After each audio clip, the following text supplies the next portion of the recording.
Okay, we're going to try to attempt to answer the question, how do you make mushroom sauce?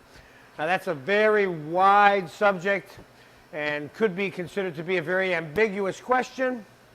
And I'm going to try to answer this question in a more complete way than you probably have heard it answered before, if you've ever even heard it answered before. And that is, how do you make mushroom sauce, and what are the different ways in which you might be able to do it? Well, one thing's for sure. It should taste like mushrooms, and there should be mushrooms in it. That would be a given no matter which one you made or how you went about it. Generally speaking, the best way to get the flavor of the mushroom is to finely mince it in a food processor, saute it a little bit, add your wine or garlic and herbs, whatever it is you're going to add to it, reduce it on it, and extract excuse me, some of the flavor from the mushrooms before you add your brown sauce, which is what we're going to do today. We're going to make a brown mushroom sauce with some white wine, okay? We're going to start by cooking some Mirepoix in the saute pan, or in the saucepan, while we're getting ready to add the mushrooms, okay? So first we put the Mirepoix in the butter. Got a little bit of celery, carrots, and onions here, like a small to medium dice. And we have some fresh tarragon and some fresh thyme, both of which are very conducive to the white wine mushroom sauce flavor world, if you will. We're going to chop them up, stems and all, because this sauce is going to be strained. And we're going to add it right in there with the Mirepoix.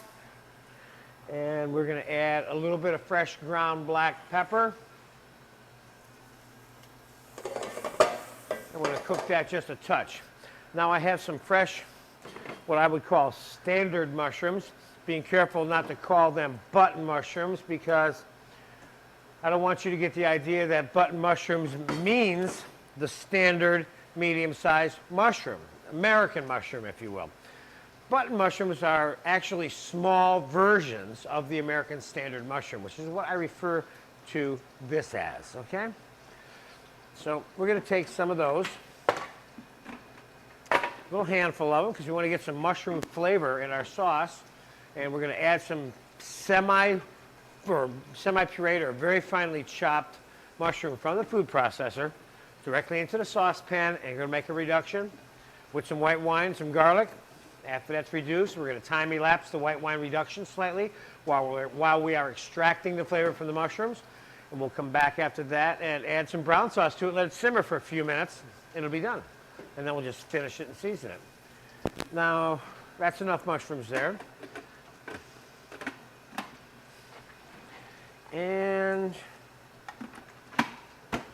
we will zap the mushrooms.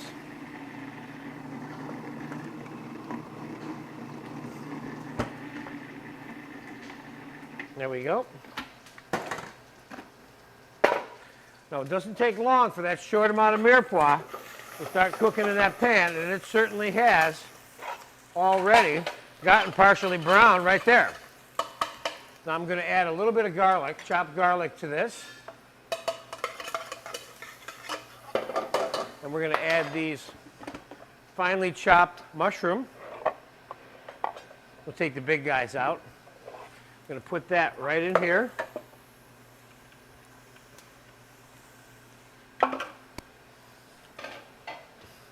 And we're going to take a little bit of dry white wine. And we're going to cover up the mushroom with a couple of cups of dry white wine. And now we're going to let that slowly reduce on a low to medium for about 15-20 minutes, or until the wine is 75% reduced. And then we're going to, I'm going to time-elapse this period of time here in a second. And then we're going to come back and add some brown sauce to it, and strain it, season it, and then garnish it with some mushrooms. And that'll be a good standard approach to how you should make a mushroom sauce. You, of course, can put multiple other ingredients in this that certainly include cream. That would make this a tan mushroom sauce, at the very least. And then in terms of items that you can put in it. Other kinds of mushrooms, of course, you can put 3 different kinds of mushrooms in here if you want. You can put fresh chopped tomato or tomato concassé into this. And there's a host of things that you can put in a mushroom sauce besides the mushrooms. But I would certainly include mushrooms as an essential garnish for the mushroom sauce. Unless you weren't calling it mushroom sauce. In that case, you wouldn't necessarily have to, but you'd be adding the mushroom flavor to your sauce. And then you could call it something else, depending on what you put in it. And you could add the mushroom flavor that I'm putting in this sauce be a flavoring agent that's part of this sauce, but not the primary part. Okay? But for right now, we're going to make it the primary part for the mushroom sauce. So we'll be back about 5-8 minutes. This will be 75% reduced, and we'll finish it off. Okay, the mushroom sauce, white wine, garlic, finely minced food processor cut mushroom reduction has been going on for about 7 to 9 minutes on this time-elapsed version of this. And let's take a peek at it. And the wine has reduced about 75% so far, maybe 60%. And what we're going to do now to complete this not to complete the process, but to take it to the next stage, is we're going to take some brown sauce and we're going to pour it on top of the white wine reduction. And we're going to let this simmer now for another 15-20 minutes. And we're going to time-elapse that 15-20 minutes. And we'll be back to show you how to strain it and garnish it.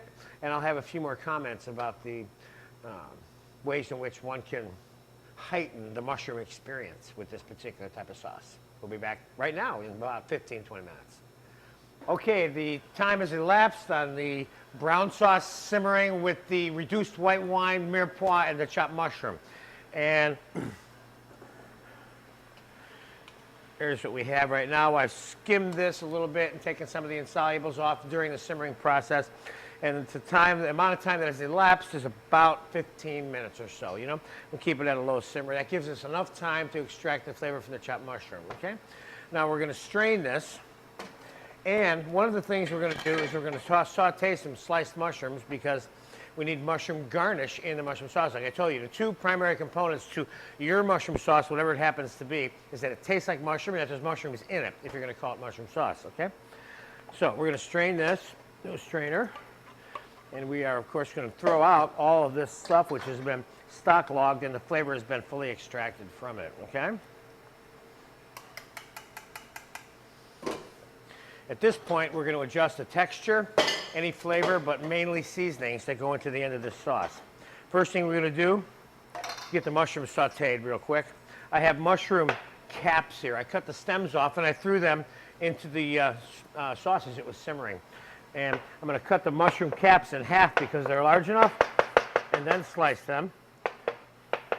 Because as a mushroom sauce versus a mushroom soup, you want the piece of mushrooms to be sized in accordance so that it can be balanced on your fork when you're eating the food that the mushroom sauce is being served with. So you don't want a big piece of mushroom hanging on your fork and you drip sauce all over your clothes by the time you get done. So we're going to cut the mushroom caps in half before we slice them.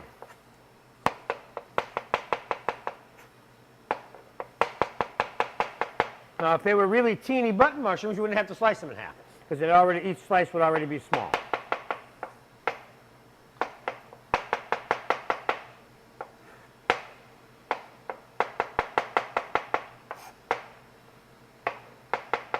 Okay, we're going to put a little bit of butter in the saute pan.